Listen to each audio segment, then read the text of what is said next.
é em relação à nossa querida amiga Vanessa, né? Sim, essa tragédia que aconteceu com ela, que era uma tragédia já velada, né?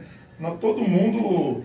Anunciada, mundo, né? Era uma tragédia anunciada, né? Todo mundo, de certa forma, já tinha essa percepção por todo o histórico daquele canalha, né? Do risco que ela corria. O que você tem a me dizer sobre esse assunto tão delicado, Vivi? Qual que é a sua opinião sobre isso?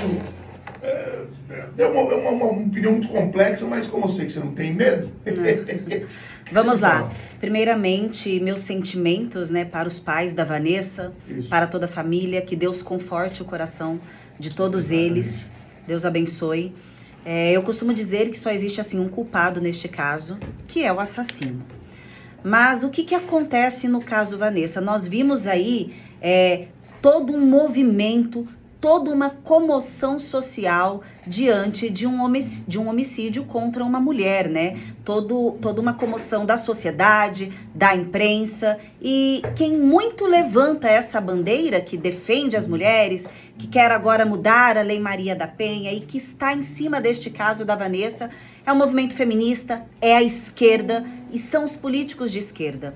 E o que me entristece são quando as pessoas caem nessa armadilha, porque é muito fácil nós vermos políticos de esquerda que estão levantando aí a pauta Vanessa, falando que é um absurdo o que aconteceu com a Vanessa, porque é muito fácil falar, nossa, é um absurdo o que aconteceu com a Vanessa, mas ao mesmo tempo são esses políticos de esquerda que estão lá no Congresso Nacional votando a favor do bandido, do assassino da Vanessa, saidinha, as leis que favorecem os bandidos, a progressão de regime. Eu falo pra você que daqui 5 anos esse assassino está solto na rua, podendo assassinar outras mulheres. Te falo mesmo, Vivi.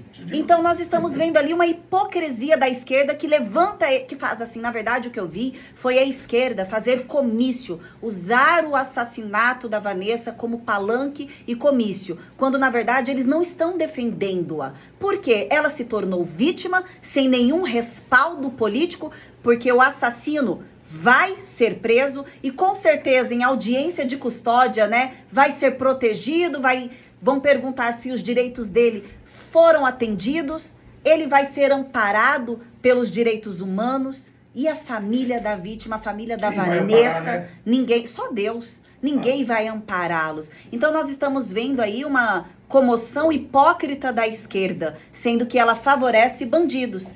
Então, o que eu digo, assim, também um outro conselho que se eu puder, né, humildemente dar para as mulheres, nenhum homem que você conhece que já agrediu a própria mãe, que é usuário de drogas, você pode dar uma oportunidade dele mudar com você, porque provavelmente você vai ser mais um índice. E uma das coisas que eu acho também muito hipócrita diante da sociedade, pegando o gancho, é muito triste o que aconteceu com a Vanessa, mas é muito triste o que acontece também com homens. Homens também são vítimas de crimes passionais e nós não vemos uma comoção social, uma comoção da sociedade com o mesmo peso, nós não vemos uma comoção da imprensa macetando e nem dos políticos contra esse tipo de crime. Homens são assassinados também pelas esposas, acontece. E ninguém fala nada sobre isso, ninguém tem notícias sobre isso. Quando um homem estupra a própria filha, que é um absurdo, meu Deus, é até pecado,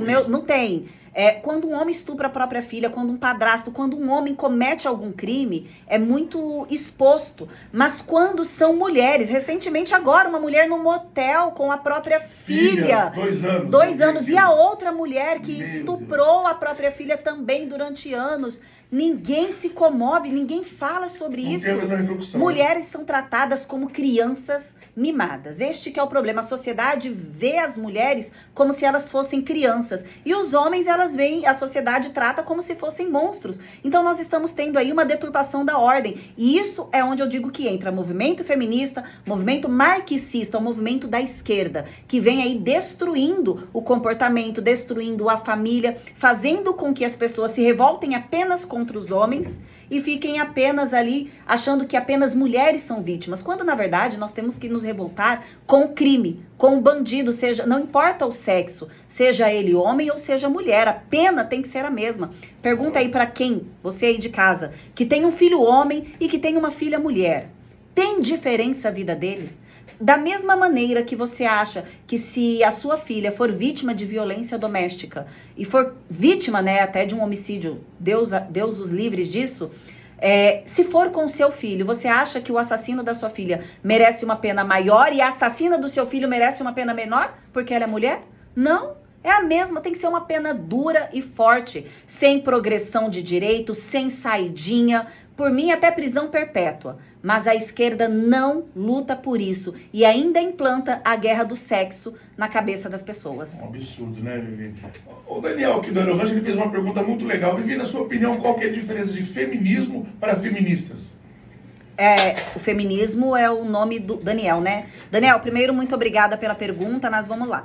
O feminismo é o nome do movimento. Movimento e feminista é a pessoa, uma mulher feminista, né? Então tem o movimento feminista e o feminismo, que é a mesma coisa, quando a gente está falando do movimento em si. Mas são sinônimos, são as mesmas coisas. O movimento feminista é um movimento político marxista, né? De cunho político marxista e que é totalmente voltado para a esquerda e que usa como pauta o direito das mulheres, mas é uma mentira, porque quando você vai estudar o movimento feminista, você vê que ele apenas vem aí deturpando a família e defende nada mais, nada menos do que a revolução sexual, a libertinagem, a tal da liberdade sexual que vem objetificando as mulheres ainda mais, deturpando a cabeça delas e destruindo a família. Então, o maior objetivo do movimento feminista é a revolução sexual e a aniquilação, a destruição dos homens. As feministas,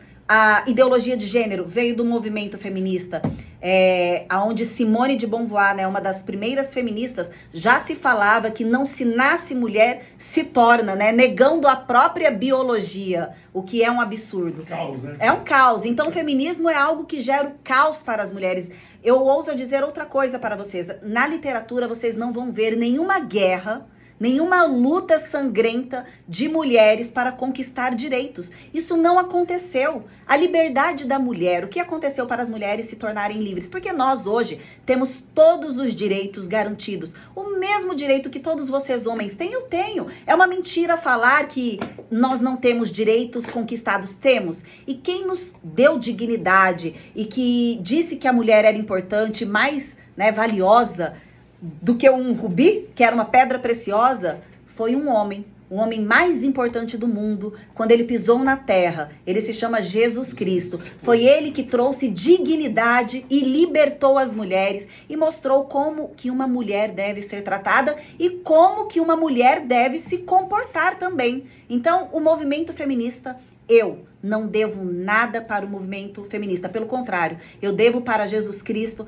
para o cristianismo e para todos os homens de bem que se levantam todos os dias e fazem com que o mundo, né? Porque eu digo que é a masculinidade que torna o mundo seguro, que mantém a ordem, que não permite que o caos domine de vez, né? Se eu estou aqui, ó, no ar-condicionado, na internet, numa rua com asfalto, é graças à masculinidade. Hoje o nosso trabalho, ele é mais confortante por conta dos homens. Que maravilha, Vi. Muito bem, muito explicado, Daniel. E você demais, irmã.